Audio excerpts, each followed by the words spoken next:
একদিন এক সাহাবীর কাছে গিয়ে বলছেন, ভাই হুযায়ফা, রাসূল তার কাছে মুনাফিকের তালিকা রেখেছিলেন। কাদের তালিকা?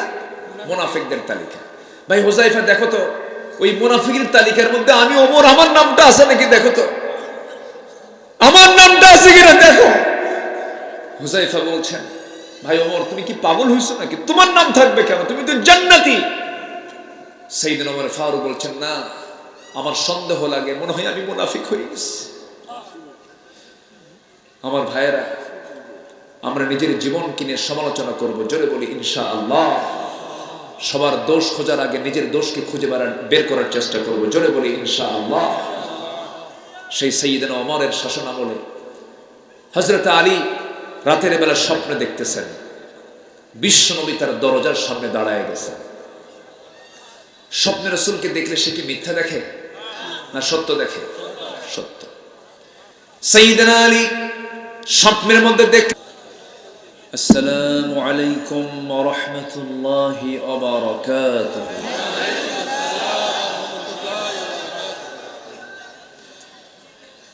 إن الحمد لله الأكرم الذي خلق الإنسان وكرم وعلمه من البيان ما لم يعلم،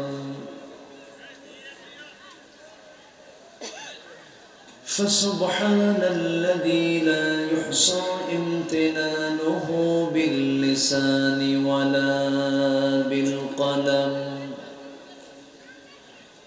نشهد أن لا إله إلا الله وحده لا شريك له، ونشهد أن سيدنا وحبيبنا ومولانا محمدا عبده ورسوله الذي أرسله بالحق بشيرا ونذيرا وداعيا إلى الله بإذنه وسراجا منيرا. فقد قال الله تعالى في كلامه المجيد وفرقانه الحميد: أعوذ بالله من الشيطان الرجيم. بسم الله الرحمن الرحيم.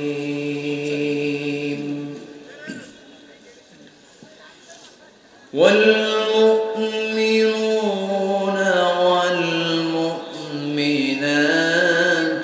بعضهم أولياء بعض،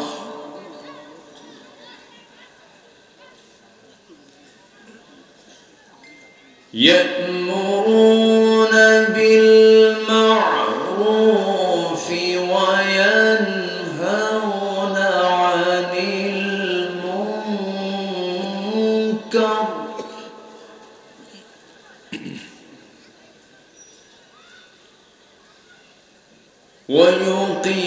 ويقيمون الصلاة ويؤتون الزكاة ويطيعون الله ورسوله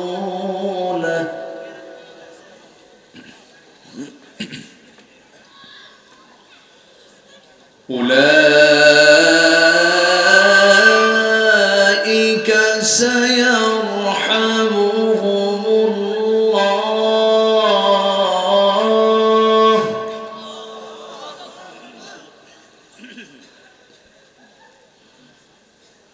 إن الله عزيز حكيم.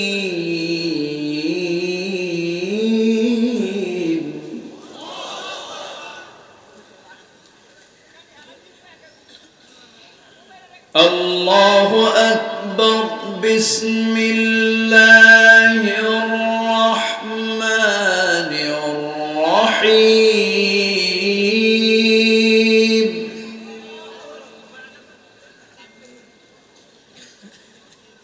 إن الله وملائكته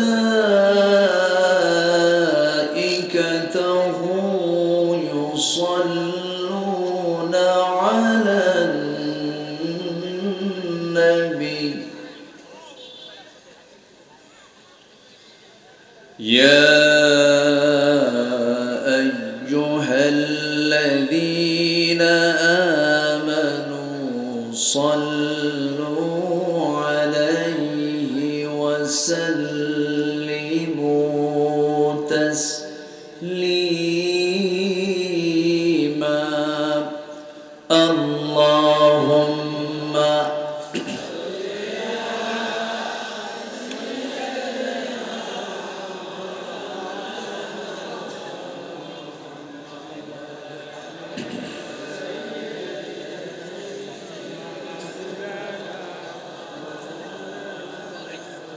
সবাই বলুন বালাগাল উলা বিকামালিহি কাশাফাত তুজা বিজামালিহি হাসনাত জামিউ খিসালিহি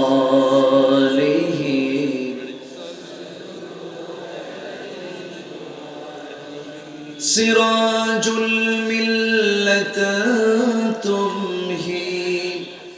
فخر دو عالم دلبار مولاه شريف الأنبياء نسخا كل أديان دغره بلغ العلا بكماله كشف التجا بجماله حسنت جميع خصاله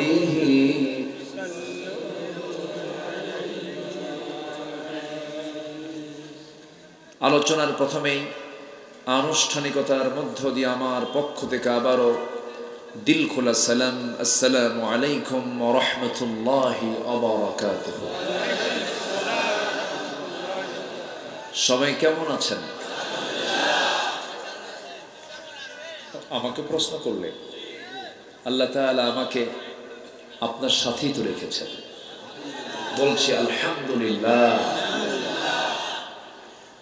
মহান রব্বে করিমের অশেষ মেহেরবানি, তিনি আমাদের জন্য কোরআন শোনার জন্য, বলার জন্য একটি অনুকূল পরিবেশ বের করে দিয়েছেন। বলি আলহামদুলিল্লাহ। এটা কার মেহেরবানি বলেন তো? আল্লাহ। এই মাহফিলগুলো সহজে হতো না। এই 16 বছর, আমি তো 26 বছর এই মাঠে, তাই 16 বছর বিপরীত স্রোত ছিল। মাহফিল মানে সেখানে একটা কঠিন একটা রেস্ট্রিকশন ছিল। কমিটির কাছে প্রশাসন চলে আসতো, কমিটি যেতে বাধ্য হতো থানায়। থানায় অনুমতি মিলত না, যেত এসপি অফিস, মিলত না ডিসি অফিস। জুতার তলা ক্ষয় হতো, মাহফিলের পারমিশন মিলত না। চিন্তা করা যায়, এখন ওই থানা নিজে এখন কমিটিকে ফোন দিয়ে বলে কিছু লাগবে কি? ঠিক আছে না? তো এই পরিবেশ তৈরি করে দিয়েছেন যিনি, তিনি আমার কে? আল্লাহ। কোনো গোয়েন্দা সংস্থা রিপোর্টও ছিল না, ডিজিএফআই, এসবি, এনএসআই, কোনো গোয়েন্দা রিপোর্টও ছিল না। সব কিছুর ঊর্ধ্বে ঘটায় দিয়েছেন তিনি আমার কে? আল্লাহ। সেই মহান রবের শুকর আদায় করি, বলি আলহামদুলিল্লাহ। চিৎকার মেরে বলছে আল্লাহুম্মা ইন্নী আসআলুকা আল হুদা ওয়াত তুকা ওয়াল আফাফা ওয়াল গিনা সবাই বলি আল্লাহুম্মা আইন্নি আলা যিকরিকা ওয়া শুকরিকা ওয়া হুসনি ইবাদাতিকা। আমরা আল্লাহ তাআলার শুকর আদায় করে নিলাম। উঠতে একটু দেরি হয়েছে, একটু শেষ করতে যদি দেরি হয় কষ্ট হবে? চলে যাবেন না তো আমাকে ছেড়ে? আমি তো মেহমান, আমাকে থুয়ে গেলে তো বিপদ। আমি আপনাকে নিয়ে শেষ দোয়া পর্যন্ত থাকতে চাই। আমার সঙ্গে সবাই সময় কাটাবেন তো ইনশাআল্লাহ? আমরা সময় কাটাবো না, সময় কাটাবো কি নিয়ে? কোরআন। যতক্ষণ থাকবো গুনাহ মাফ হবে, যতক্ষণ থাকবো ফেরেশতারা দোয়া করবে। বলি আলহামদুলিল্লাহ। আসুন সোজা আলোচনার দিকে চলে যাই। আমার হারুন ভাই পাশে যিনি বসে আছেন, খুব দামি একটা কথা বলেছেন। একটা পরিবার সমাজ ধ্বংসের জন্য একটা মাদকাসক্ত ছেলেই যথেষ্ট। খুব একটা গুরুত্বপূর্ণ পয়েন্ট তিনি নোট করেছেন। আমি চেষ্টা করছি সে বিষয়ে কিছু বলবো আমি ইনশাআল্লাহ। এরপরে আমার ডান পাশেও কিছু ভাইজান, তারাও কিছু সুন্দর সুন্দর কথা বলেছেন। শেষ ক্লাসে ভাঙ্গাচোরা কিছু কথা আমি বলতে চাচ্ছি। আমাকে সময় দিচ্ছেন তো নাকি? আমরা বসেছি কোন কিতাব নিয়ে? পুরাতন না নতুন? ভালো করে কর। কেমনে নতুন হয়? আবার পুরাতন বললেন? প্রশ্ন কিন্তু খুব জটিল। কোরআনটা কি নতুন না পুরাতন? নতুন না পুরাতন? চির নতুন। বলুন কি বলুন? চির নতুন। এ কোনো পুরাতন হবে না কখনো। এমন একটা কিতাব এটা।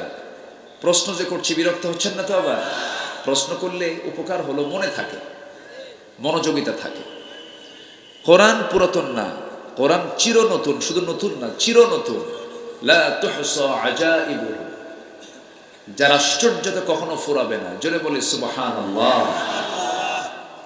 আকাশে মেঘ হয় না? এই মেঘ কেন হয়?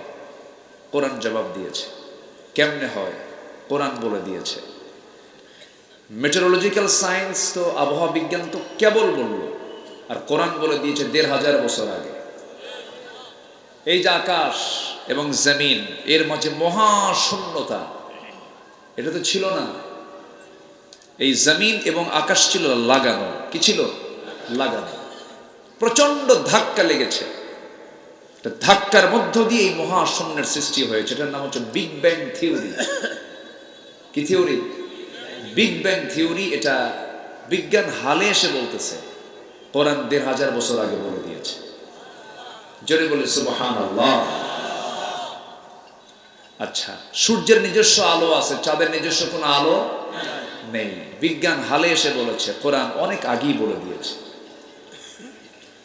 আল্লাহ রাব্বুল আলামিন বলেন, হুয়াল্লাযী ইউরীকুমুল বারকা খাওফান ওয়া তামআন ওয়া ইউনশিস সাহাবাস সিকাল। আরেক জায়গায় বলছেন, আওয়ালাম ইয়ারাল্লাযীনা কাফারু আন্নাস সামাওয়াতি ওয়াল আরদা কানাতা রাতকান ফাফাতাকনাহুমা وجعلنا من الماء كل شيء حي। কাফেররা কি দেখে না? তারা যে ইথিজমে বিশ্বাস করে, তারা যে নাস্তিক হয়ে বসে আছে, তারা কি লক্ষ্য করে না আমি আল্লাহ রাব্বুল আলামিন আকাশ এবং জমিনকে এক জায়গায় রেখেছিলাম, প্রচন্ড ধাক্কার মধ্য দিয়ে আমি আল্লাহ মাঝখানে মহাশূন্যতা দিয়ে দিয়েছি। চিন্তা করা যায় কোরআন কত আগে বলে দিচ্ছে, যে যুগে মানুষ জানতই না এগুলো কিছু। আল্লাহ রাব্বুল আলামিন এই বৃষ্টির তথ্যটা কত আগে জানায়া দিলেন, কত আগে এই বিষয়টা ফাইন্ড আউট করলেন। হালে বিজ্ঞানে সেটা প্রমাণ করেছে। একটা আয়াত আল্লাহ রাব্বুল আলামিন ১৫০০ বছর আগে বললেন, আল্লাহুল্লাযী ইউরসিলুর রিয়াহা ফাতুসীরু সাহাবান ফায়াবসুতুহু ফিস সামাই কাইফা ইয়াশা ওয়া ইয়াজআলুহু কিসাফান ফাতারাল ওয়াদাক يخرج من خلاله فإذا أصاب به من يشاء من عباده إذا هم يستبشرون জোরে বলুন আল্লাহু আকবার। আবহাওয়া বিজ্ঞান বলতেছে যে বৃষ্টির জন্য প্রথমে বায়ুর প্রবাহ, কিসের প্রবাহ? বায়ুর প্রবাহ, এরপরে মেঘের স্তূপীকরণ, এবং সেই ঘনীভবন থেকেই বৃষ্টির মূল রহস্য উন্মোচিত হয়। অথচ আল্লাহ রাব্বুল আলামিন কত আগে সেম একই বক্তব্যই দিয়েছেন কোরআনের ভিতরে। সূরা রূমের 48 নম্বর আয়াতে তিনি বলেন, তিনি সেই মহান রব যিনি বায়ু প্রেরণ করেন, অতঃপর মেঘমালাকে তা সঞ্চারিত করে, এরপরে তিনি মেঘমালাকে যেভাবে ইচ্ছা সেইভাবে আকাশে ছড়িয়ে দেন, তাকে স্তরে স্তরে রেখে দেন। জোরে বলি সুবহানাল্লাহ। তাহলে বিজ্ঞানকে প্রমাণ করলো না বিজ্ঞান ধার করলো? কোন কোন কোন জায়গা থেকে? কোরআন থেকে ধার নিয়েছে। আবার এই যে বৃষ্টিটা হয়, মেঘ সৃষ্টি হয়, মেঘ সৃষ্টি হয় পানি থেকে। এই পানিটা বাষ্পীয় আকারে জমিন থেকে তোলেন কে? আসতে বলবেন, তোলেন কে? আমার আপনার বাড়ির সামনে শীতকালে বৃষ্টি নাই, পুষ্কুনির পানিগুলো, পুকুরের পানিগুলো কমে না বাড়ে? তো পানিগুলো যায় করে বলেন, বাষ্পীয় হয়ে উপরে ওঠে। পৃথিবীর হোল টেকনোলজি, সব প্রযুক্তিগুলোকে যদি এক জায়গায় করে যদি চেষ্টা করা হয়, কিয়ামত পর্যন্ত পানি চক্রের এই ওয়াটার সাইকেল, এটা কি মানুষের দ্বারা তৈরি করা সম্ভব? আসতে সম্ভব? সম্ভব না। এবং এই বৃষ্টি যে আল্লাহ নাজিল করেন, অপরিমিত না পরিমিত? আসতে বলে, পরিমাণ ছাড়া না পরিমাণ সহ? পরিমাণ সহ। বেশি হলে সমস্যা, বেশি হলেই তো মানুষ বাঁচা কঠিন হয়ে যাবে। তবে প্রশ্ন আসতে পারে যে হুজুর, তাহলে বন্যা হয় কেন? লক্ষ্মীপুরে এবার যে পানি হয়েছে নাকি, লক্ষ্মীপুরে যে পানি এসেছে, নোয়াখালীতে যে পানি আসছে, যারা ইয়াং ছেলে পেলে, যারা যুবক, তোমরা কি দেখছো এর আগে? না। এমনকি অনেক মুরব্বীরাও জানে না যে এইরকম হঠাৎ আকস্মিক বন্যা এটা আল্লাহ দেননি, আমাদের প্রতিবেশী দিয়েছে। ঠিক আছে না? প্রতিবেশী দিয়েছে। বিশ্বের কোন দেশে এমন আইন নাই, কোথাও নাই যে উজানে কেউ বাঁধ নির্মাণ করতে পারে। যা বাঁধ তৈরি হয়েছে ৭১-এর পরে ৭৪-এ, ফারাক্কা বাঁধ, এর আগে কেউ করার সাহস পায় না, কারণ বোম্বিং মেরে উড়ায় দেবে। সম্মানিত বন্ধুগণ, ফিলিস্তিন যতটুকু ঝুঁকিপূর্ণ তার প্রতিবেশী রাষ্ট্র দ্বারা, আমি তো মনে করি মুসলিম বিশ্বে ৫৬টি মুসলিম রাষ্ট্রের ভিতরে সবচাইতে ঝুঁকিপূর্ণ রাষ্ট্র হচ্ছে আমার বাংলাদেশ। ঠিক কিনা? এটাকে টিকে রাখার জন্য ঐক্যের বিকল্প নেই, ঐক্য থাকতে হবে। আমার এই ভাইজান কিছু ইঙ্গিত করেছেন, আমি বলবো সব দিক থেকে আস্তে আস্তে করে আমি কিছু কথা বলবো। জোরে বলি ইনশাআল্লাহ। তাহলে মানুষ পানিতে মরে আল্লাহর দোষে না বান্দার দোষে? বলে বান্দার দোষে। সম্মানিত বন্ধুগণ, এই বৃষ্টির পানি আল্লাহ পাক পরিমাণ মতো নাজিল করেন। কি পরিমাণ? যে পরিমাণ পানি আল্লাহ পাক বাষ্প আকারে তোলেন, ওই পরিমাণ পানি নাজিল করেন। আল্লাহু আকবার বলেন। কি প্ল্যান তার! আল্লাহ রাব্বুল আলামিন বলেন, ওয়াল্লাযী নাযালা মিনাস সামাই মাআন বিকদারিন فأنشرنا به بلدة ميتا كذلك تخرجون জোরে বলুন আল্লাহু আকবার। সূরাতুজ যুখরুফ আল্লাহ রাব্বুল আলামিন 11 নম্বর আয়াতে বলছেন, তিনি সেই মহান রব যিনি আকাশ থেকে বৃষ্টি নাজিল করেন বিকদারিন, পরিমাণ মতো করে। জোরে বলি সুবহানাল্লাহ। পরিমাণ মতো করে নাজিল করেন। সায়েন্স বলতেছে, গবেষণা বলতেছে, আধুনিক বিজ্ঞান বলছে, প্রতি সেকেন্ডে ভূপৃষ্ঠ থেকে প্রতি সেকেন্ডে পানি বাষ্পীয় আকারে উপরে ওঠে হলো 16 মিলিয়ন টন পানি। 16 মিলিয়ন টন। কেউ তো আল্লাহু আকবার বললেন না। এবং প্রতি বছরের পরিমাণ দাঁড়ায় হলো 513 ট্রিলিয়ন টন। 513 ট্রিলিয়ন টন পানি আল্লাহ পাক বাষ্পীয় আকারে জমিন থেকে তুলেন। আল্লাহু আকবার। যদি এই সিস্টেম যদি না থাকতো, পৃথিবীর কোনো সিস্টেম থাকতো, মানব অস্তিত্ব থাকতো, কোনো প্রাণের অস্তিত্ব থাকতো, সব বিলীন হয়ে যেত। সব করেছেন তিনি কে? আল্লাহ তাআলা। এরকম করে কোরআন সব তথ্য দিয়ে দিয়েছে। সেই মহা তথ্য থেকে আমি ছোট্ট একটা আয়াত আমি তেলাওয়াত করেছি। এই আয়াতগুলোকে সামনে রেখে কিছু কথা বলতে চাচ্ছি। এই আয়াতের শুরুটা করেছেন আল্লাহ রাব্বুল আলামিন মুমিনদেরকে ইঙ্গিত দিয়ে, যে মুমিনরা, তোমরা তো মুমিন, তোমরা পৃথক থাকবে না, তোমরা এক হবে। জোরে বলি সুবহানাল্লাহ। তোমরা কি হবে? এক হবে। ধরুন ৩৬ জুলাই নাকি, ঠিক আছে না? ৩৬ জুলাই তো, আচ্ছা, যে একটা পরিবর্তন যে এসেছে, এটা কি পৃথক হওয়াতে না এক হওয়াতে? বলেন তো এক হওয়াতে। এক না হলে বিজয় আসে না, এক হতে হবে। এটা কার বক্তব্য? আসতে বলবেন না, কার বক্তব্য? আল্লাহ।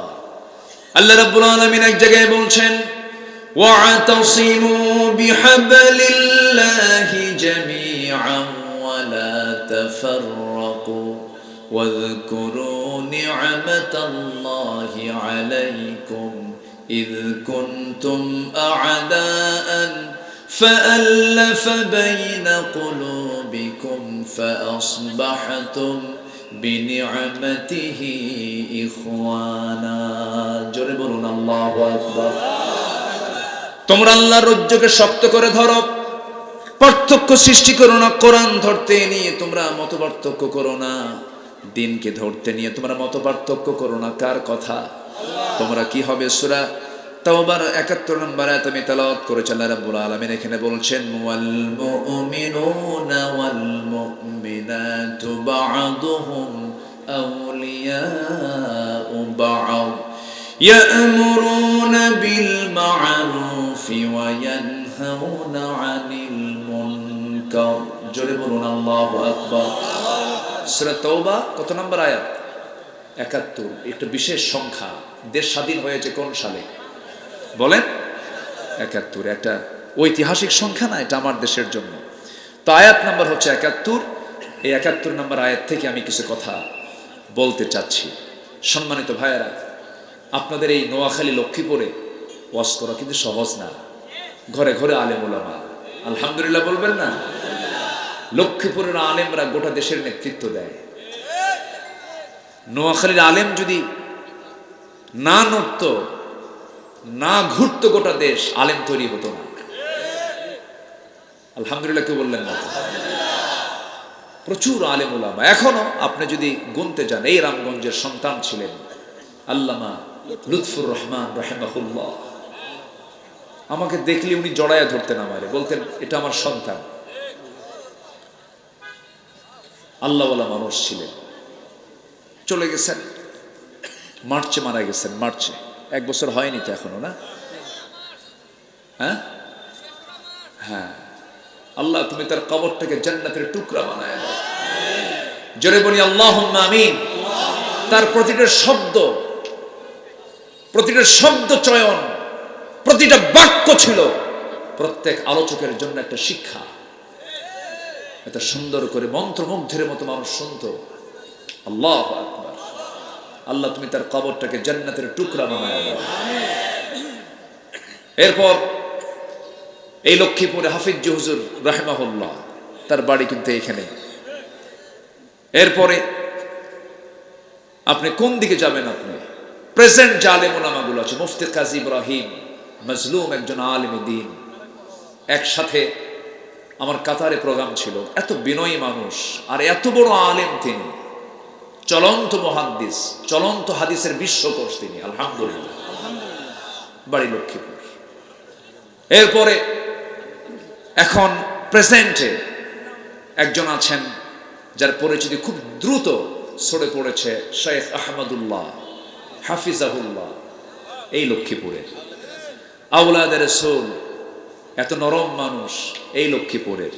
আল্লামা তারিক মুনাফফর হাফিজাহুল্লাহ, তিনিও এই লক্ষ্মীপুরের। তাহলে কোন দিকে যাবেন আপনি? দুই একটা আবু জেহেলও আছে। আবু জেহেল যে নাই তাও না, কারণ রসুল আছেন যেখানে আবু জেহেলও সেখানে। এই বৃহত্তর নোয়াখালী অঞ্চলের একজন ছিল, আহারে মুখে যা আসতো 16টা বছর তাই বলতো। এই যে মাইকটা পাইছিল, মুখে যা আসতো তাই বলতো, উঠেই বলতো খেলা হবে।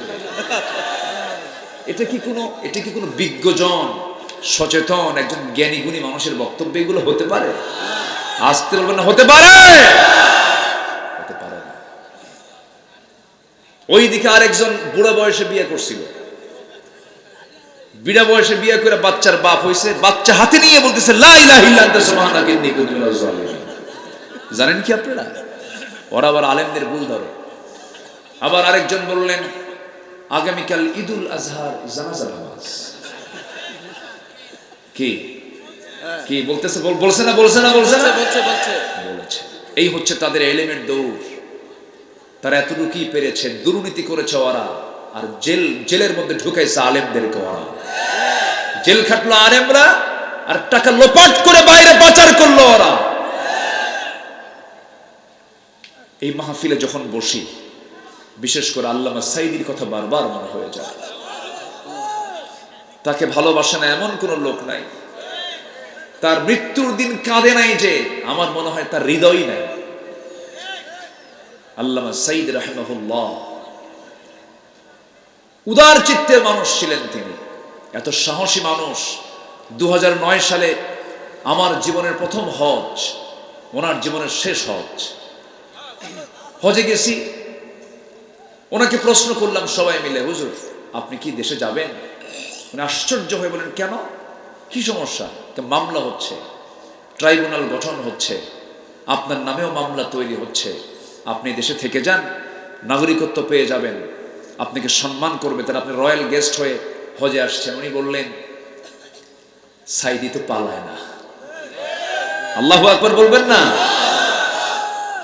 আমার দেশের জনগণ মানবতার জীবন যাপন করবে, আমি সেই দেশের জনগণ হয়ে, আমি একজন ভাঙ্গাচুরা, আমার নেতৃত্বে মানুষ কথা শোনে, নেতা বাইরে থাকবে আর কর্মী মানবতার জীবন যাপন করবে, এই শিক্ষা রাসূল দেখেন শিখান নাই।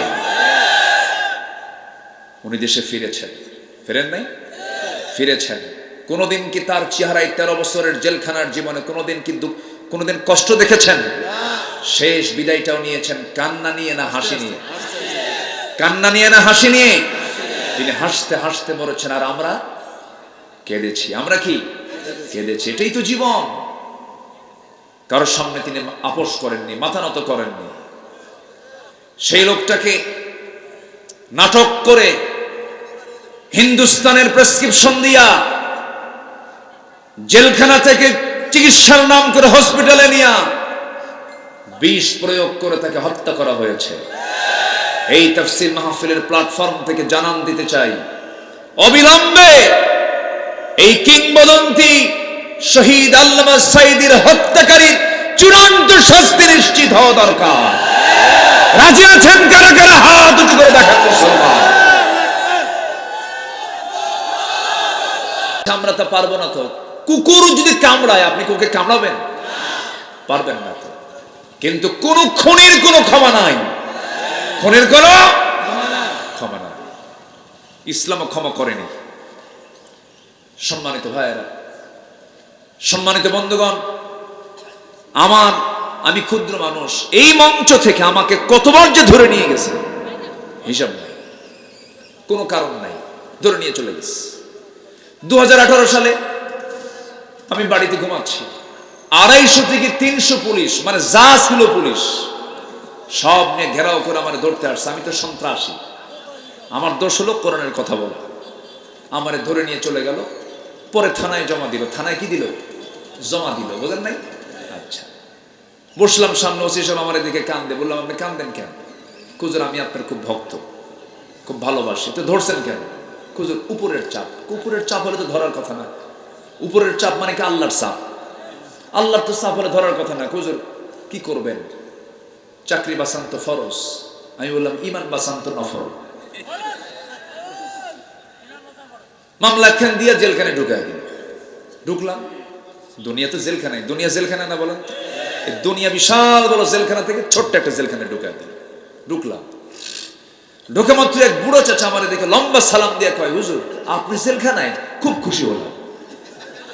তো বললাম, চাচা আপনি খুশি হলেন কেন? কে বাবা, ওয়াজ শুনতে যাই, বহু দূর থেকে ওয়াজ শুনি, মুসাফা হয় না, কথা হয় না, আপনি এত সুন্দর ধরা দিবেন, তাতে থাকেন, ভালো করে থাকেন। তো বললাম, চাচা আপনার মামলা কি? খুব মজার মানুষ, মুরব্বী তো, খুব হাসি খুশি লোক। বলতেছে আমার মামলা হলো বোমা হামলা। তো বললাম কেন? আমি নাকি 85 বছর বয়সে এই হাত দিয়ে নাকি বোমা মারছে। বলো তো বাবা, এই হাতে বোমা মারলে কি লক্ষ্যে যাবে না আমার মাথায় পড়বে? বলো তো বাবা। এই হচ্ছে অবস্থা। আমরা স্বস্তির নিঃশ্বাস ফেলতে পারছি, আলহামদুলিল্লাহ বলো, জোরে বলি আলহামদুলিল্লাহ। অসংখ্য আলেমের চোখের পানিতে বালিশ ভিজেছে, যায় নামাজ ভিজে গেছে। আল্লাহু আকবার। প্রচুর কান্দা কেঁদেছে আলেমরা, কাঁদে নাই? কেঁদেছে। চোখের পানি আল্লাহ পাক বৃথা দেন না, বৃথা দেন, বৃথা করেন না। শুনুন, একটা পেয়েছি যখন, আমরা সুন্দর একটি বাংলাদেশ গড়তে চাই। রাজি আছেন না? সবাই রাজি আছেন না? যুবকরা আদর্শ গঠন করো।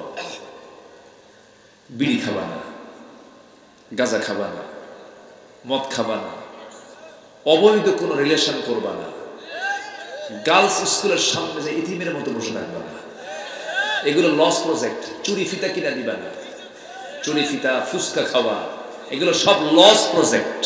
কি প্রজেক্ট? লস। এগুলো সময় নেই তোমার। চরিত্রকে সুন্দর করো, তোমার কথা সত্য বানাও, অসৎ নেতৃত্ব মেনো না। যার নামাজ নাই, যে নেশাখোর, যে তোমার হাতে অস্ত্র তুলে দেয়, যে সন্ত্রাসী করে, যে চাঁদাবাজি করে, যে তোমার হাতে নারীকে তুলে দেয়, ওই সমস্ত নেতৃত্বের মুখে জুতা মারো, থুতু মারো। সৎ নেতৃত্ব গড়ে তোলো, মাদককে একদম না বলে ফেলো, কোন নেশার দিকে যাবে না। একটা নারীর নেশা, আরেকটা হচ্ছে মাদকের নেশা। এই দুটা একটা মানুষের জীবনকে ধ্বংস করে দেয়।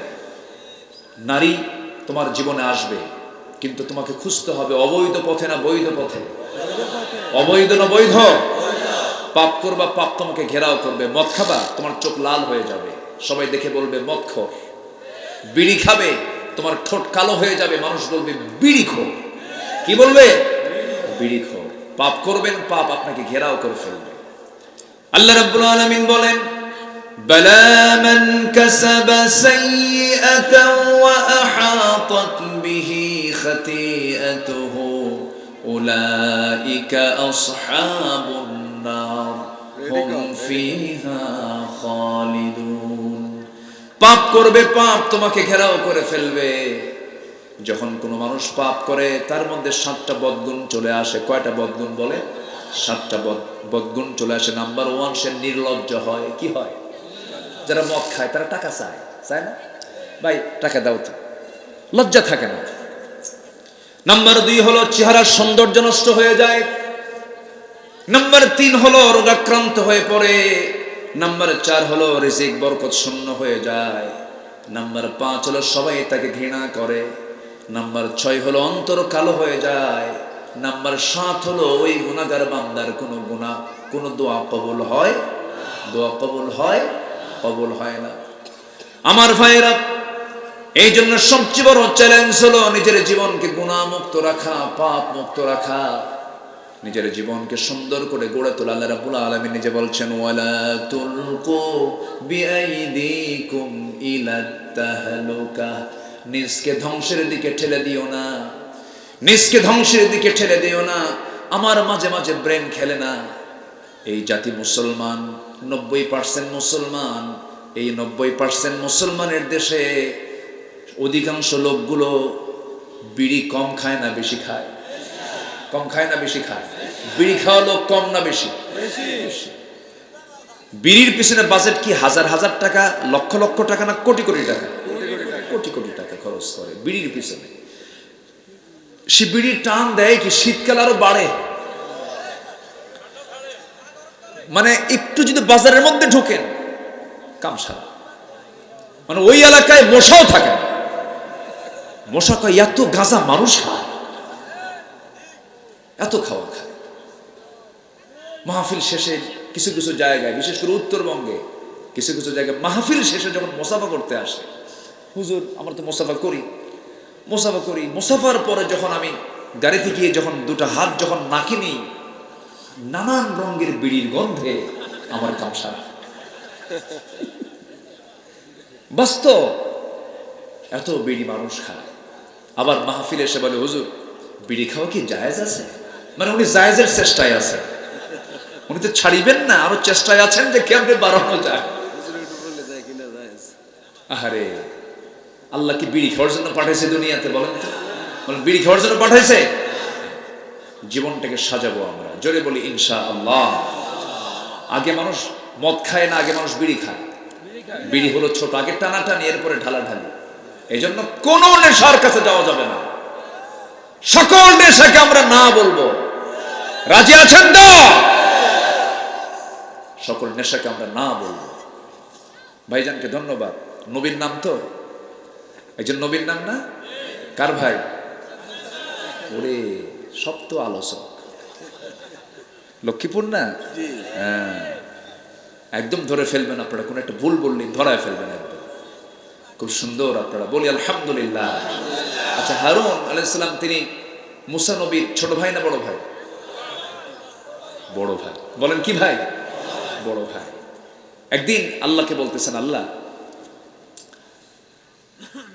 তুমি আমাকে কিছু যে দাওয়াত দিতে বলতেছো, ইযহাবি ইলা ফিরআউনা ইন্নাহু তাগা, কিন্তু আমি যে যাব ফেরাউনের কাছে কালিমার দাওয়াত দিতে, আমার তো জিহ্বা অচল, খুব রাগ, কথার মধ্যে রসকস নাই, আমি দাওয়াতটা দেব কেমন? আল্লাহ বললেন, মুসা চিন্তা করো না, আমি তোমার জিহ্বা ঠিক করে দিলাম। জোরে কোন সুবহানাল্লাহ। তার জিহ্বা ঠিক হয়ে গেল। রব্বি ইশরাহ লি সাদরি ওয়া ইয়াসসির লি আমরি। এরপরে বলছেন আল্লাহ ঠিক আছে যাচ্ছে। আল্লাহ বললেন একটু নরম সুরে, একটু ঠান্ডা মাথায় বুঝে শুনে একটু কালিমার দাওয়াত দিবা। তুমি বললেন আল্লাহ এই দায়িত্ব আমার দিলে তো হবে না, আমাকে যদি এই দায়িত্ব দাও তাহলে আমি বড় বিপদে পড়ে যাবো, পারবো না, কারণ আমার কথা ডাইরেক্ট, আমার আস্তে উস্তে কথা হয় না। তবে আমার ভাই হারুন খুব মিষ্টভাষী, খুব সুন্দর করে কথা বলতে পারে। আল্লাহ বললেন, মুসা তোমার মুখে যখন তোমার বড় ভাইয়ের প্রশংসাই শুনলাম, যাও এই মুহূর্তে নবুয়ত দিয়ে দিলাম। জোরে বলে সুবহানাল্লাহ। তাহলে কয় ভাই নবী? দুই ভাই নবী, একসঙ্গে দুই ভাই নবী ছিলেন। আবার শ্বশুরটাও নবী ছিলেন। আল্লাহু আকবার বলবেন না? শ্বশুরও নবী ছিলেন। আবার ভাগিনা একটা ইউসা, এটাও নবী ছিলেন। তাহলে এক পরিবারে কয় নবী খুঁজে পেলাম? কত দামি পরিবার এটা! আল্লাহু আকবার। ফেরাউনকে কালিমার দাওয়াত দিলেন। ফেরাউন কয়, মুসা তোমার সঙ্গে এটা কে আসছে? আমার ভাই হারুন, সে আল্লাহর নবী। ফেরাউনকে তোমার আল্লাহর কাজ নাই কাম নাই, একই করে দুই নবী পাঠাইছে না? বলেন তো এই কথা শোনার পরে কি মুসার মতো লোকের কি রাগ কমার কথা না বাড়ার কথা? লাঠি উঁচু করছে, প্রচন্ড রাগী ছিলেন। এই পয়গম্বরকে ফেরাউন কম জ্বালাইছে? দেশ ছাড়া করছে। কম অত্যাচার করেনি, বহু অত্যাচার করেছে। শেষ পর্যন্ত ফেরাউনের পতন হয়েছে দরিয়ার পানি সুবান খায়া, ঠিক কিনা? কম অত্যাচার করেনি। এবং চারিত্রিক মানে ত্রুটি ধরার জন্য সে কম চেষ্টা করেনি। যুগে যুগে চরিত্রে কালিমা দেওয়ার জন্য, কালিমা লেপন করার জন্য এগুলো চেষ্টা চালানো হয়েছে, আমার নবীর বিরুদ্ধে চালানো হয়েছে। একবার দেখেন মুসা আলাইহিস সালাতু ওয়াস সালামের কোনো প্রবলেম ছিল না, শারীরিক কোনো প্রবলেম নবীদের নাই। আল্লাহ সমস্ত নবীদেরকে ত্রুটিমুক্ত করেছেন এবং সুন্দর করে সৃষ্টি করেছেন তাদেরকে। এবং আমার রসুল ছিলেন 100 জন জান্নাতি পুরুষের সমান শক্তি ধার একজন মানুষ। একবার ফেরাউন বলল কি যে মুসার একটা অসুখ আছে, সে অসুখটা হলো অন্ডকোষ, একটা ছোট একটা বড়। কি কথা কি বুঝতেছেন? তো এই লোক আবার নবী হয় কেন? এই অপপ্রচার গোটা দেশ ছড়ায় দিল। সে তো রাষ্ট্রপতি, গোটা দেশ ছড়ে গেল। আল্লাহর পয়গম্বরের কানে যখন এই নিউজ আসছে এই রোগ তার নাই, আল্লাহকে বলতেছে, আল্লাহ আমার আর সহ্য হচ্ছে না, যে ব্যারাম আমার নাই, যে অসুখ আমার নাই, সে অসুখ, সেই অভিযোগ আমার বিরুদ্ধে দেওয়া হলো, আল্লাহ একটা বিচার ফায়সালা করে। আল্লাহ ফায়সালা করলেন। মুসা চিন্তা করলো না ফায়সালা করে দেবে, তো উনি গোসলে নামলেন। ওই সময়ের সিস্টেম ছিল মানে ইজারা, পাজামা খুলে পানিতে নামতেন। তো উনি পাজামা খুলেই পানিতে নামলেন, কেউ ছিল না, উনি একাই নেমে গোসল করে তিনি আবার ওই পাজামা লুঙ্গিটা পরবেন, কিন্তু উনি ওটা রেখেছিলেন পাথরের উপরে। তো উনি গোসল করতে নামাও সারা, এইদিকে পাথরটা জীবিত হয়ে লুঙ্গি হাসাতে করে দৌড় মারাও সারা। উনি এখন গোসল থেকে উঠে দেখে যে লুঙ্গিনে দৌড়াচ্ছে। আল্লাহু আকবার বলবেন না? সহিহ বর্ণনা কিন্তু এখানে আলেম ওলামা আছেন, দৌড়াচ্ছে। মুসা আলাইহিস সালাম সঙ্গে সঙ্গে ওই পাথরের পিছনে দৌড়াচ্ছেন, হাতে লাঠি নিয়া। বলতেছে, এই পাথর তুই বেয়াদবি করিস কেন? আমার তো পরনে কোনো কিছু নাই। পাথর দৌড়ায়, তিনি দৌড়ান, কিন্তু পাথরের মধ্যে জীবনটা দিয়ে দিয়েছেন তিনি আমাকে। এই যে মাটির দেহতে জীবনটা দিয়েছেন তিনি কে বলেন? আল্লাহ দিয়েছেন। কিন্তু পাথর দৌড়াচ্ছে কার অর্ডারে বলেন? আল্লাহর নবী কি পারবে নাকি? দৌড়ায় দৌড়ায় আল্লাহ পাক মুসা আলাইহিস সালামের স্মৃতি থেকে ভুলাইয়া দিয়েছেন। তিনি যে দৌড়াচ্ছেন তিনি তার মনেই নাই, তার স্মৃতিতেই নাই। তিনি দৌড়াচ্ছেন, পাথর দৌড়ায়, তিনিও দৌড়ান।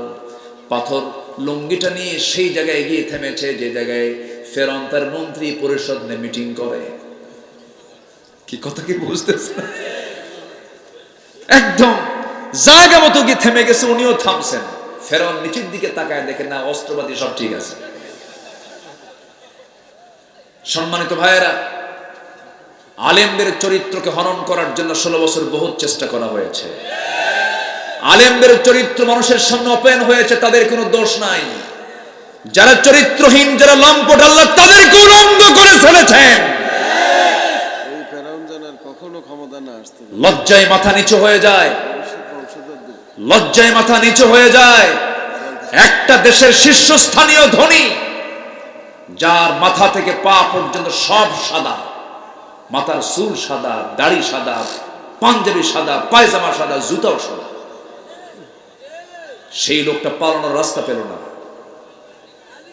নেত্রী হেলিকপ্টার অপেক্ষা ছিলেন, দরবেশ আসবে, দরবেশ আসে নাই। 5-6 দিন পর সে পালানোর জন্য দাড়ি কাটছে, নৌকায় চড়েছে, নৌকার ভেড়ে নাই। শেষ পর্যন্ত কোস্টগার্ড কে ধরে ফেলছে আইনমন্ত্রীকে। আইনমন্ত্রীকে ধরে বলে, স্যার সিনসি থানায় চলে। আইনমন্ত্রী কয়, আমি কি একা আসছি? আমি তো জামাতের সাথে আসছি। ওই যে দেখো কোটা কে, মাথার চুল কালো, মুখে দাড়ি নাই, গেঞ্জি পরা, লুঙ্গি পরা লোকটা কে? ভালো করে দেখো, ওটাই দরবেশ।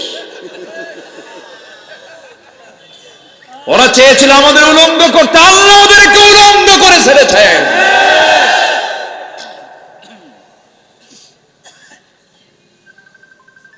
সম্মানিত ভাইয়েরা, সম্মানিত বন্ধুগণ, হকের বিজয় কে দেন? আসতে বলবেন না, হকের বিজয় কে দেন?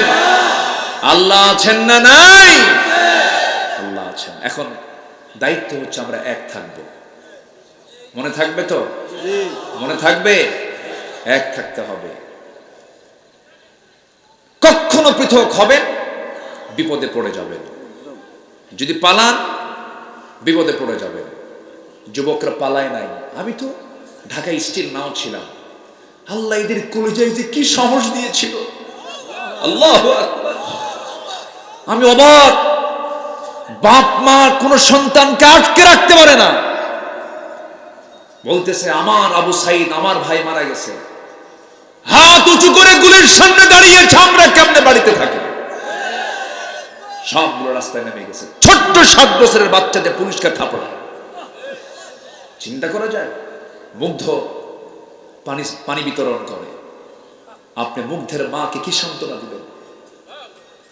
আপনি আবু সাইদের মা, আমি দেখতে গেছিলাম, আপনি কি দিয়ে সান্ত্বনা দিবেন? আপনি কি পারবেন আবু সাইদকে ফেরত দিতে? তারা জীবন এমনি এমনি দেয়নি, ওদের অবদানকে অস্বীকার করার কোনো সুযোগই নাই। ঠিক কিনা বলেন? ওরা আমাদের সন্তান, ওরা আমাদের কি সন্তান। আমরা যেটা পারি নাই তা তারা দেখিয়ে দিয়েছে। দুঃখ লাগে, এই জাতি খুব দ্রুত ভুলে যায় সবকিছু। এটাই সমস্যা সবচাইতে। বলা যাবে না, কখনো বলা যাবে না। আমরা একটি ঐক্যের প্ল্যাটফর্ম তৈরি করে একটি কল্যাণ রাষ্ট্রের দিকে এগিয়ে যাব। জোরে বলি ইনশাআল্লাহ, জোরে বলি ইনশাআল্লাহ। কষ্ট পাচ্ছেন নাকি? কষ্ট পাচ্ছেন না? আলোচনা চালাবো? জোরে বলি ইনশাআল্লাহ। আল্লাহ চান মুমিনদের মধ্যে একতা। আল্লাহ রাব্বুল আলামিন বলেন, তোমরা এক হয়ে যাবে, পরস্পর পরস্পরের বন্ধু হয়ে যাবে। আমার নবীজির বিজয়টা কেন এসেছে? সাহাবায়ে কেরামদের মধ্যে বন্ধুত্ব ছিল, গভীর বন্ধুত্ব ছিল, এমনকি তাদের স্বপ্ন পর্যন্ত এক হয়ে যেত। আল্লাহু আকবার। আমার নবীজির ইন্তেকাল হয়েছে, ইন্তেকালের 2 বছর পরের কথা। আমি কি দোয়া করে দেব? ওই লোকটা উঠলো কেন? ওই যে এই যে সমস্যা কি? ও চাপ, নিম্নচাপ। হ্যাঁ, একটু দেরি হয়ে গেছে, আমাকে দেরিতে উঠায় দেওয়া হয়েছে। একটু আগে ভাগে উঠালে ভালো হতো। একটু বসেন না, ওই যে আবার আরেকজন ঠিক করতে। বসেন, একটু বসেন, ধৈর্য ধরেন। আমি একটু আর কিছুক্ষণ কথা বলবো, এই আয়াতটা শেষ হলেই তো হয়ে যাবে। একটু বসেন। উঠলে আমাদের কলিজার তারগুলো ছিঁড়তে থাকে, জানেন, আলোচনা হেরে যায়, খুঁজে পাই না। একটু বসেন, একটু বসেন। আমাদের যে হারুন ভাই কত ব্যস্ত মানুষ না, এই যে সামনে যারা বসে সবাই তো ব্যস্ত মানুষ, কত সুন্দর করে বসে আছেন। একটু বসেন না, আমরা একসঙ্গে দোয়া করবো ইনশাআল্লাহ। কষ্ট দিচ্ছি না তো? বসেন। আমার নবীর ইন্তেকালের 2 বছরের মাথায় খেলাফতের দায়িত্ব নিয়েছেন দ্বিতীয় খলিফা কে বলেন তো? যে বলেন দ্বিতীয় খলিফা ওমর। অনেকদিন আগে এক মাহফিলে বললাম, ওমরে ফারুককে চিনেন কে? সামনে থেকে ছোট্ট এক ছেলে দাঁড়ায় বলে, হুজুর আমি চিনি। কে? আমাদের বাড়ির দোতলায় ভাড়া থাকে। আমি শুনে বললাম, তুমি 100তে 100 পাইছো, তোমার এলেম যদ্দুর, তোমার উত্তর তদ্দুর, খুব ভালো হয়েছে। এই ওমর সে ওমর না যে ওমর জান্নাতের সংবাদ পেয়েও পাগলের মতো কাঁদতেন। আল্লাহর ভাই, পাগলের মতো। আল্লাহু আকবার, পাগলের মতো কাঁদতেন। একদিন তার সাথে এক সাহাবী হাদিস বর্ণনা করছেন, কি মিসকাল হাববাতিন মিন কিবার, যার মধ্যে যাররা পরিমাণ অহংকার থাকবে সে জান্নাত পাবে না। এই হাদিস শোনা মাত্রই তিনি লাফ মেরে জমিনে পড়ে গেলেন। ধুলাই মলিন হয়ে যাচ্ছেন, শুধু গোড়াগড়ি দিচ্ছেন মাটিতে আর বলতেছেন, ওমর। ওমরকে মানুষ সম্রাট বলে, ওমরকে মানুষ খলিফা বলে, ওমরকে মানুষ এত বড় মনে করে, ওমরের মধ্যে অহংকার ঢুকেছে মনে হয়। এই কথা বলে তিনি হাওমাও করে কাঁদতেছেন। কেঁদে কেঁদে বলছেন, আল্লাহ তাআলা, আমার মনে হয় আমার মধ্যে অহংকার ঢুকেছে, আল্লাহ তুমি আমাকে মাফ করে দাও। তবে আমার মনে হয় আল্লাহ গো, এই দুনিয়াতে যত মানুষ তুমি পাঠিয়েছো, সব মানুষকে তুমি যে জান্নাতের যদি ঘোষণা দিয়ে দিয়া একজনকে যদি জাহান্নামের ঘোষণা দাও, আমার মনে হয় একজন জাহান্নামী বান্দা কেউ হবে না, আমি ওমর ছাড়া। কত নিচু মা, কত নিজেকে কত ছোট মনে করতেন তারা। আল্লাহর কাছে কাঁদতেন, পাগলের মতো কাঁদতেন। একদিন এক সাহাবীর কাছে গিয়ে বলছেন, ভাই হুযায়ফা, রাসূল তার কাছে মুনাফিকের তালিকা রেখেছিলেন। কাদের তালিকা? মুনাফিকদের তালিকা। ভাই হুযায়ফা, দেখো তো ওই মুনাফিকের তালিকার মধ্যে আমি ওমর, আমার নামটা আছে নাকি দেখো তো, আমার নামটা আছে কিনা দেখো। হুযায়ফা বলছেন, ভাই ওমর, তুমি কি পাগল হইছো নাকি? তোমার নাম থাকবে কেন? তুমি তো জান্নাতি। সাইয়েদনা ওমর ফারুক বলছেন, না, আমার সন্দেহ লাগে, মনে হয় আমি মুনাফিক হয়ে গেছি। আমার ভাইয়েরা, আমরা নিজের জীবন কিনে সমালোচনা করব, জোরে বলি ইনশাআল্লাহ। সবার দোষ খোঁজার আগে নিজের দোষকে খুঁজে বের করার চেষ্টা করব, জোরে বলি ইনশাআল্লাহ। সেই সাইয়েদনা ওমরের শাসন আমলে হযরত আলী রাতের বেলা স্বপ্নে দেখতেছেন, বিশ্বনবী তার দরজার সামনে দাঁড়ায় গেছেন। স্বপ্নে রাসূলকে দেখলে সে কি মিথ্যা দেখে না সত্য দেখে? সত্য। সাইয়েদনা আলী স্বপ্নের মধ্যে দেখ, যারা আল্লাহর কাছে ক্ষমা পেতে চায়, যারা তারা তাহাজ্জুদ কখনো কাজা করে না, আমরাও পড়বো, জোরে বলি ইনশাআল্লাহ। আরো জোরে বলি ইনশাআল্লাহ। সবাই কি তাহাজ্জুদ পড়বেন? পড়বেন না? আল্লাহ পাক তাহাজ্জুদের সময় কোথায় আসেন বলেন, কোথায় আসেন? হ্যাঁ হ্যাঁ, ফিস সামাঈদ দুনিয়া, এই যে দুনিয়ার আকাশ, যেটা নীল আকাশ দেখি না, এটা সবচেয়ে কাছের আকাশ।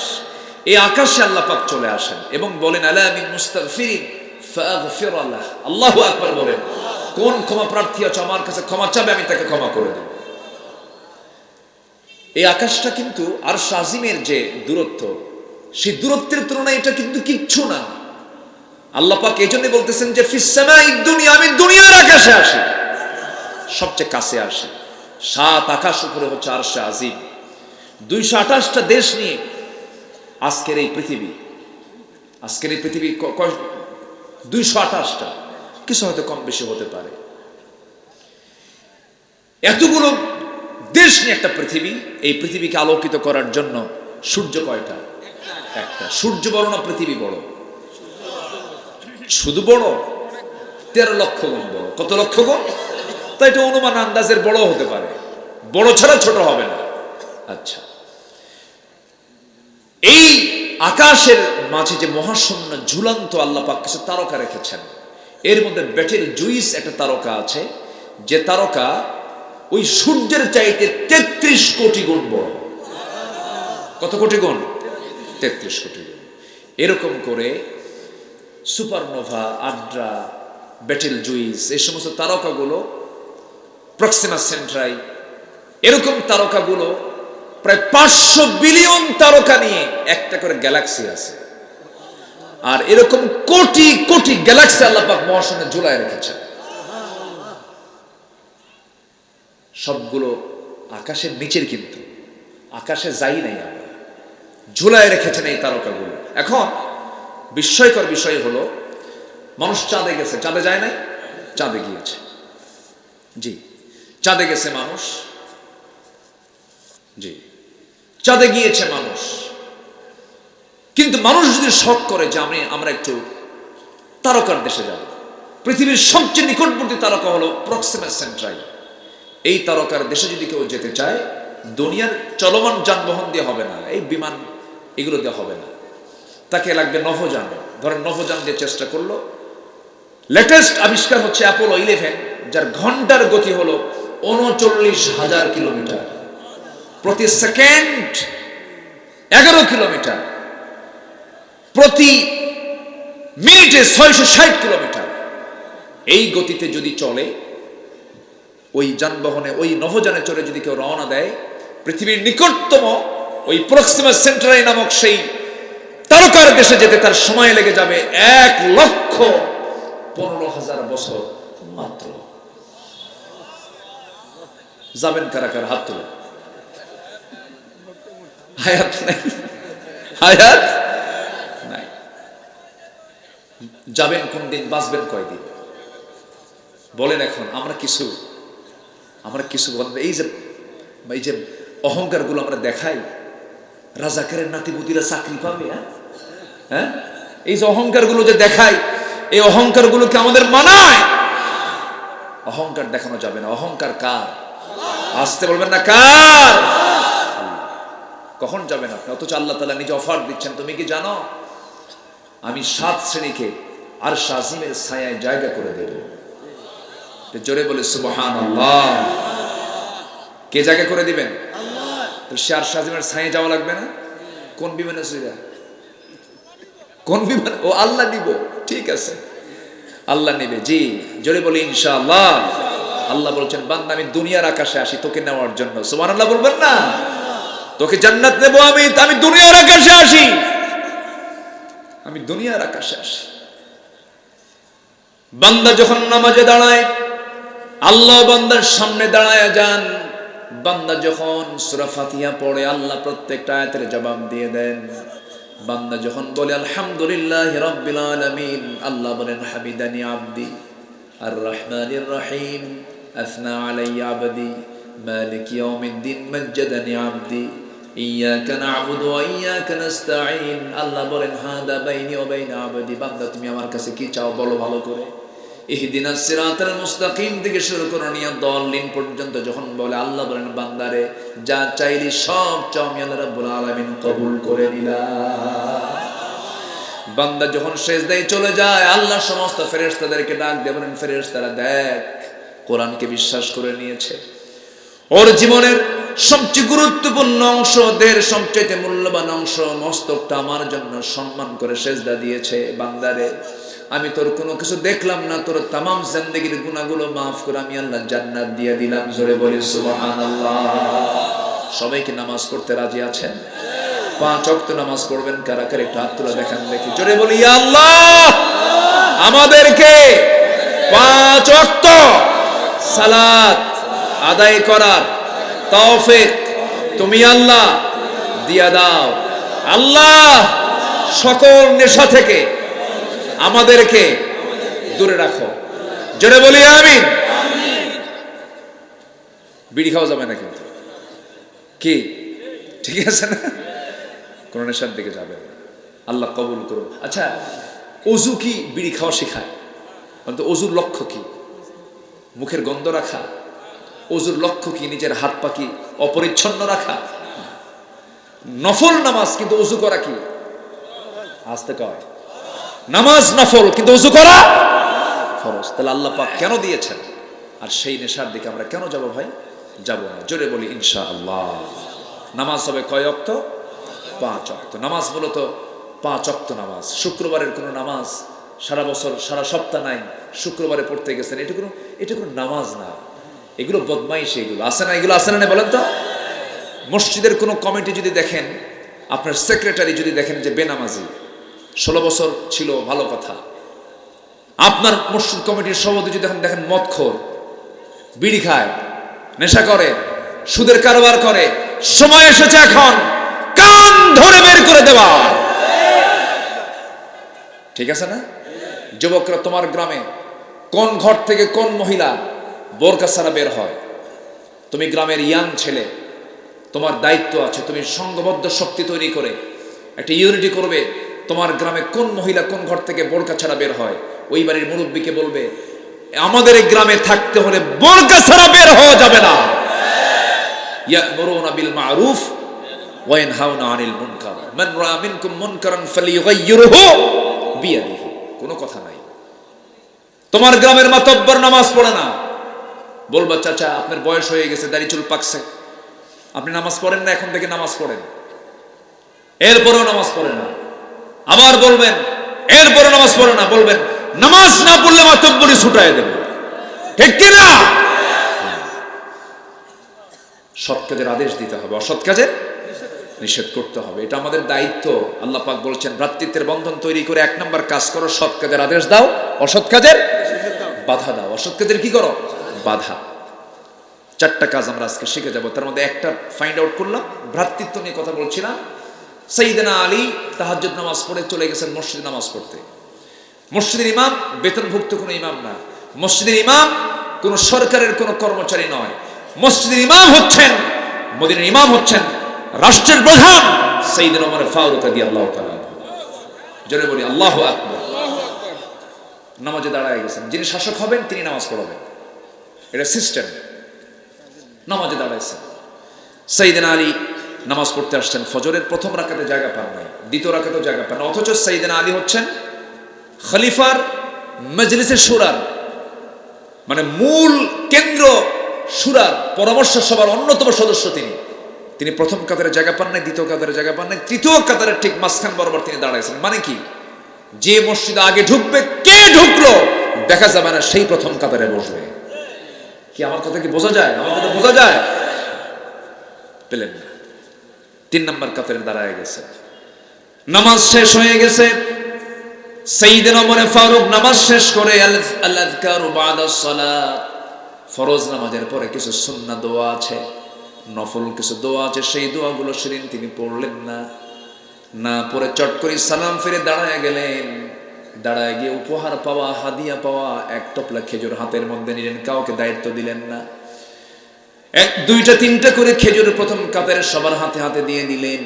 দ্বিতীয় কাতারেও তাই করলেন। তৃতীয় কাতারে সবার হাতে হাতে 2-3টা করে খেজুর দিলেন। কিন্তু আলীর সামনে এসে, আলীর আগের জনকে পর্যন্ত 2-3টা করে খেজুর দিয়েছেন। কিন্তু সাইয়েদনা আলীর সামনে এসে এবার ওমর ফারুক বলছেন, ভাই ও আলী, মুখটা ফাঁকা করো। মুখটা ফাঁকা করলেন। মুখটা ফাঁকা করার সঙ্গে সঙ্গে অনেকগুলো খেজুর থেকে 3টা আঙ্গুলে নিয়ে একটা খেজুর নিয়ে বলছেন আলী ফাঁকা করো বিসমিল্লাহ বলে তার মুখে একটা খেজুর তুলে দিলেন। খেজুর খেলেন। সাইয়েদনা আলী বললেন আমিরুল মুমিনিন আগের জনকে 2-3টা দিলেন, আরো খেজুর আছে, আপনি আমাকে হাতে না দিয়ে তাও মুখে দিলেন, এর কারণটা কি? ওমর ফারুক কাঁদতে স্যার বলতেছে আলী স্বপ্ন কি তুমি শুধু একাই দেখছো নাকি? আমি তো দেখেছি। জোরে বলি সুবহানাল্লাহ। আমার রাসূল যদি একটার বেশি যদি দুইটা যদি খেজুর খাওয়া দিতেন আমি তোমাকে তাই দিতাম। রাসূল দিয়েছেন একটা খেজুর খাওয়ায়, আমি তোমাকে একটা খেজুরই খাওয়ায় দিলাম। কি ভ্রাতৃত্ব ছিল তাদের মাঝে, স্বপ্ন পর্যন্ত এক হয়ে যেত। রাসূল মক্কা থেকে মদিনায় হিজরত করলেন। যারা হিজরত করেছে তাদেরকে কি বলে? মুহাজির। কি বলেন? মুহাজির। আর যারা সাহায্য করেছে তাদের কি বলে? আমার দেশের আনসার না, কিন্তু এটা মানে আসল আনসার। কি আনসার? আসল আনসার। মাঝখানে দেখেন আনসাররা কি করলো? হ্যাঁ, ওই আনসার না। কিন্তু আমি দোয়া করে দিই না? হ্যাঁ, দোয়া করবো না? আলোচনা চলো। হুজুর বলুন, হুজুর জি খুব ভালো। বলি আলহামদুলিল্লাহ। এখন যারা বসে আছে না, এখন মানে সবার মধ্যে একটা ধৈর্য চলে আসছে, এখন থাকবে সবাই। বলি আলহামদুলিল্লাহ। আমি খুব বেশি সময় নেব না, আর একটু আমাকে একটু সময় দেন। তো মুহাজিররা সব হিজরত করে চলে গেছেন। কিছু কিছু সাহাবী এত ধনী ছিলেন, অনেকে হয়তো জানেন, অনেকেই জানেন, হয়তো অনেকে জানেন না। জান্নাতের সংবাদ পেয়েছেন কয়জন সাহাবী বলেন তো? 10 জন। এর মধ্যে ম্যাক্সিমাম সাহাবী ছিলেন এই 10 জনের মিলিয়নার, বিলিয়নার, কোটি কোটি টাকার তারা মালিক ছিলেন। তাহলে সম্পদ হলে কি কোনো বাধা আছে? আসতে কয় বাধা আছে। কিন্তু ম্যাক্সিমাম ওয়াজ মাহফিল হয় কি জানেন? খালি গরিব হও। কি হও? গরিব হওয়ার রস করে না বেশি? ছিল না এই অভাব অনটন না। সম্পদের দরকার আছে না নাই? এই দেশের সম্পদগুলো যদি চোরদের হাতে না থেকে যদি চরিত্রবান ভালো মানুষের হাতে থাকতো, দেশের উন্নয়ন আজকে কোথায় চলে যেত বলো? সম্পদগুলো খারাপ লোকের হাতে থাকা দরকার না ভালো লোকের হাতে থাকা দরকার? তাহলে আপনি ভালো হবেন টাকা ছাড়া, এটা কেমন কথা? চিন্তা করেন, 10 জন জান্নাতের সংবাদ পাওয়া সাহাবীর ম্যাক্সিমাম ছিলেন মিলিয়নার, বিলিয়নার। আবু বকর গরিব না ধনী? বলেন ধনী। রাসূলও নিজে ছিলেন গরিব না ধনী? কাকে বিয়ে করছিলেন বলেন? কাকে? খাদিজা কয় নম্বর ধনী? তাহলে রাসূল কয় নম্বর ধনী হয়ে গেছেন? আচ্ছা, ওসমান রাসূলের জামাই কি বলেন? গরিব না ধনী? একদিন রাসূলের কাছে এসে বলতেছে হুজুর আপনি আমার জন্য দোয়া করেন। কি? আমি যেন গরিব হই। আচ্ছা, এরকম দোয়া কি প্রেজেন্ট ওয়ার্ল্ডে কেউ চাওয়ার মতো আছে? কেউ বলবে হুজুর একটু দোয়া করেন আমি যেন গরিব হয়ে যাই? এরকম দোয়া কেউ চাবে? রাসূল বলেন ওসমান তুমি এরকম করে দোয়া চাচ্ছ কেন? হুজুর যেটাই হাত দিই সেটাই সোনা হয়ে যায়, সাইজ দিলেও সোনা হয়ে যায়, এত সম্পদ আর ভালো লাগে না হুজুর, আপনি আমার জন্য দোয়া করেন আমি যেন গরিব হয়ে যাই। রাসূল বললেন তাই? হ্যাঁ হুজুর আমার আর ভাল লাগতেছে না, এত হিসাব টিসাব আর ভাল লাগে না।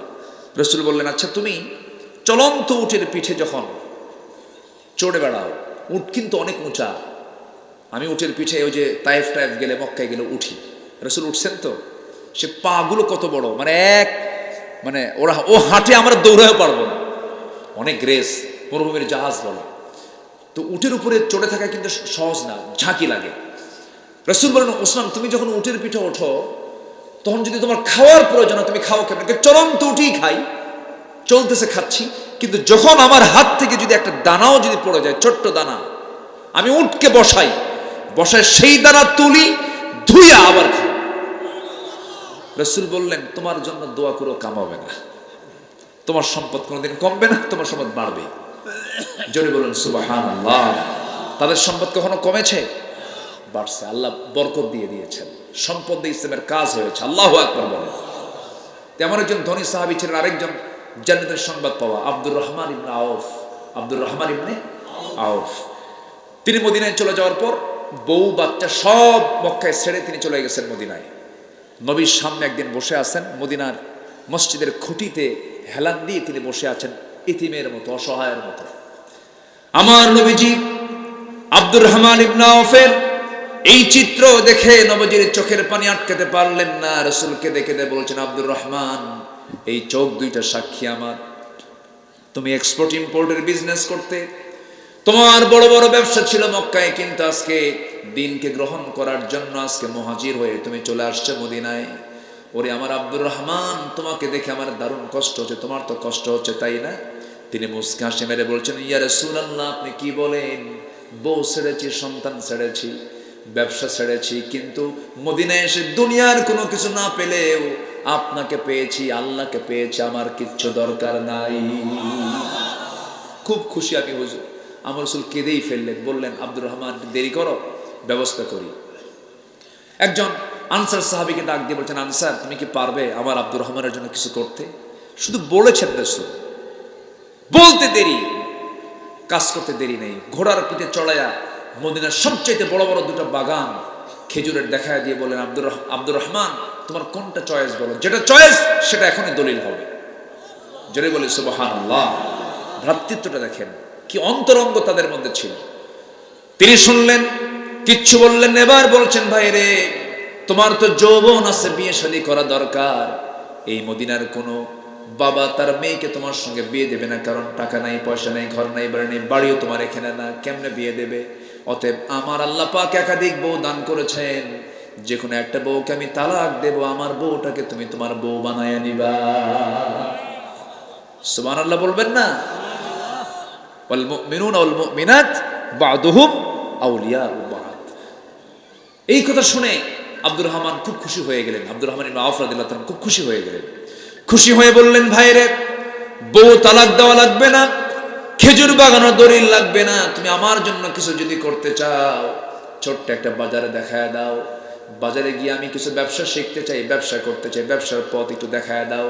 ছোট্ট ব্যবসাটাকে ধরিয়ে দেওয়া হলো। ব্যবসা শুরু করলেন, কয়েক রতি সোনা কামাই হলো। কয়েক রতি আনি না, কয়েক রতি, সামান্য কিছু তিনি কামাই করলেন। বিয়ের প্রয়োজন মনে করলেন, মেয়েকে কোনো এক মহিলাকে বিয়ের নিয়ে তো দেখতে গেছেন, পছন্দ হয়ে গেছে, বিয়ে শাদী করে নিলেন। 2-3 দিন পর নবীর দরবারে এসেছেন, সুন্দর পোশাক পরে, গায়ে সুগন্ধি লাগায়া, চেহারার ভিতরে নূর চলে আসছে। রাসূল বলছেন, আব্দুর রহমান, তোমার চেহারা দেখে মনে হচ্ছে তুমি একটা কিছু ঘটাইছো। রাসূল বলছেন, হুজুর। সাহাবী বলছেন, হুজুর আপনি কি মনে করতেছেন? কেন তুমি কিছু ঘটাইছো মনে হয়? হুজুর আমি বিয়ে করছি। সুবহানাল্লাহ বলবেন না? রাসূল বলেন, বিয়ে করলা? আমার খবর বললা না তুমি? তুমি আমার এত কাছের সাহাবী, একা একা বিয়ে করলা? হুজুর দেখতে গেছি মহিলা, পছন্দ হয়েছে, আর বৈঠক থেকে উঠতে দেয় না, বিয়ে হয়ে গেছে। জোরে কোন সুবহানাল্লাহ। রাসূল মন খারাপ করলেন না। হয় না এরকম? হয় না? আস্তে হয় না এরকম? হয় না? হয়তো দেখবেন যে অনেক প্রিয় বন্ধু বাদ পড়ে যায়, আত্মীয় স্বজন বাদ পড়ে যায়, মেয়ে দেখতে গেছে, হয়ে গেছে, পরিবার সিদ্ধান্ত নিয়েছে, বিয়ে হয়ে গেছে। রাসূল মাইন্ড করলেন না। রাসূল বললেন, আব্দুর রহমান, বিয়ে যখন করেছো ভালো কথা, কিন্তু আমার তো দায়িত্ব আছে, কি তোমার তো টাকা নাই, টাকা পাইলো কই? মোহরের টাকা তো দিতে হবে, তুমি পাইছো কোথায়? তুমি তো মুহাজির, তুমি তো আনসার না, তুমি এখানে টাকা পাইলা কোথায়? এবার তিনি হাসতেছেন আর বলতেছেন, হুজুর ওই আনসার সাহাবীকে পাঠাইছিলেন আমার জন্য, সে আমাকে ছোট্ট একটা ব্যবসা দেখায় দিছে, কিছু টাকা কামাই করছি, ওটাই মোহরণের টাকা দিয়া রানী বানায়া বউটাকে ঘরের মধ্যে নিয়ে আসছে। আমার নবীজি খুব খুশি হলেন। আমার নবীজি খুশি হয়ে বলেন, আল্লাহ আমার আব্দুর রহমানের পরিবারে বরকত দাও, ব্যবসায়ে বরকত দিয়া দাও। আল্লাহ পাক তার দোয়াটা এমন সুন্দর করে কবুল করেছেন। আব্দুর রহমান ইবনে আওফের মৃত্যুর সময় তিনি তার পরিবারে 13 সন্তান রেখে যান। কত সন্তান? 13 সন্তান রেখে যান। আর তার সম্পদ আল্লাহ পাক এত বরকত দিয়েছিলেন যে তিনি তাবুক অভিযানের সময় একাই তিনি 3 বস্তা সোনা দান করেছিলেন।